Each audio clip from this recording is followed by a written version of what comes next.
the Convocation Center. It's 174 pounds on the mat. And for the Bobcats, it's going to be Garrett Thompson. And for the Vikings, we do have Ronald Dimmering stepping out there. And Thompson, again, doesn't matter who they threw out. He's looking for bonus points himself. He's looking for the pin.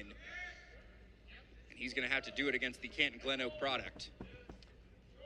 Glen Oak, home of Teddy Ginn. Sure is. Dimmering is 7-2 in his last 9, but a lot of those came at the Cleveland State Open as Thompson quickly works in for a takedown, loses his headgear in the process, so at some point we're probably going to get a stoppage. And that might come right now, but it doesn't, so. As I believe he's got a wrist pinned under there, so the official's going to let him have an opportunity. Nonetheless, Garrett Thompson, who has been absolutely lights out and the staple of this Bobcat team this year, in the top position now where he is absolutely lethal. Couldn't get the 2 count on that quick tilt. But the redshirt junior, 15-3 out of Franklin Regional, a powerhouse there in Western PA. He's going to go ahead and use his strength here at 174 pounds. Yeah, he is just, I mean, he's brutal on top. You see now he's got that leg. He's going to get a score here. He kicks that hip over. He's got the hips of Dimmering turned in. And he's going to look to cross face with that left arm and start to extend the face of Ronald Dimmering here. As I believe they jogged Dimmering out as he's the bit of the bigger body guy there that they have to choose from at 174 pounds. Might have been the choice there to think he can have enough strength to not get turned, not get pinned. Yeah, sometimes, you know, it's just about the wins with inside the match. And for the Vikings here, it would be not getting pinned. I think that's the start because I think a pin would be almost inevitable for the Bobcats here, but also, you know, even stopping him from getting a pin and giving up maybe a tech fall. That's a 1-point win for the Vikings. So, as the official is going to say possibly potentially dangerous. No, he's going to call, that's an illegal. They're going to say that he brought the arm bar too high up. So Dimmering picks up a penalty point there. As we're going to see if we get a good shot of when he brings it too high up. This is, at no point in time is this illegal, though. That's what I'm confused about. Potentially dangerous, maybe, but illegal, hardly.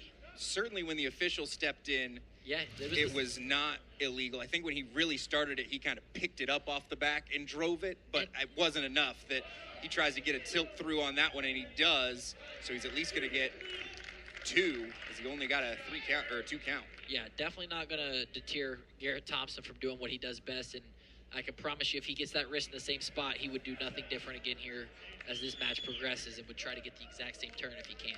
As Dimmering went face-to-face to try to get his hips away. Didn't work out for him. Thompson breaks him back down. We're at 30 seconds to go in your first. Garrett Thompson is looking to pick up the long ride in your first, and he picks up a stall against, Dimmering. Yeah, I'm not sure that was the best stall call I've seen. Poor Dimmering just has nowhere to go underneath. Garrett Thompson is just an absolute blanket. And, you know, the difference between him and some of the guys we've seen earlier today on top is that Garrett Thompson is looking to score from every position and every turn that he has an opportunity to grab, every limb. So it's a very threatening ride the whole entire time. He's going to take a 5-1 lead into the second period where he chooses bottom. He's going to look to make this a 6-1 lead. Yeah, if you're Dimmering here, not sure what you have on top, but maybe try to get a breakdown, get a turn of your own. But definitely the one thing you cannot do is give up a reversal and put Garrett Thompson right back into his best position. As you see Dimmering trying to go claw lift, doesn't get it. Garrett Thompson sits in the corner, and this is a position that I think is going to favor Garrett Thompson every day of the week, and definitely does as he gets that reversal now, throws the boot in, and right back to where he left off in the second period. He thought about going kind of cross-body with the ride. Now he just works back to the wrists. And having that boot in, it's a bit of a improvement from the end of the first period. Breaks him down flat. Yeah, want to see Garrett really kick this leg over top and get those hips of Dimmering turned in again. But you see right there on this right side, he's really digging at that arm bar. If he can get that, then he's got Dimmering in all kinds of trouble. Thompson working an arm bar once again, but Nice job on Dimmering to fighting that arm back. He had it all sorts of, almost looked like he was trying to crush the forearm with the way he was flexing it. But now Thompson bow and arrow. You see he reaches back and grabs that ankle of Dimmering after he does get those hips turned over. Bending him up real bad on those hips. Just can't get the shoulders turned enough. So he's going to go try to reset, find something else. 7-1, he leads with 37 to go in the second. He might put 5 minutes of riding time on him, depending on what happens in this third. Definitely a possibility. He gets another stall call there, and it'll be another point for Thompson.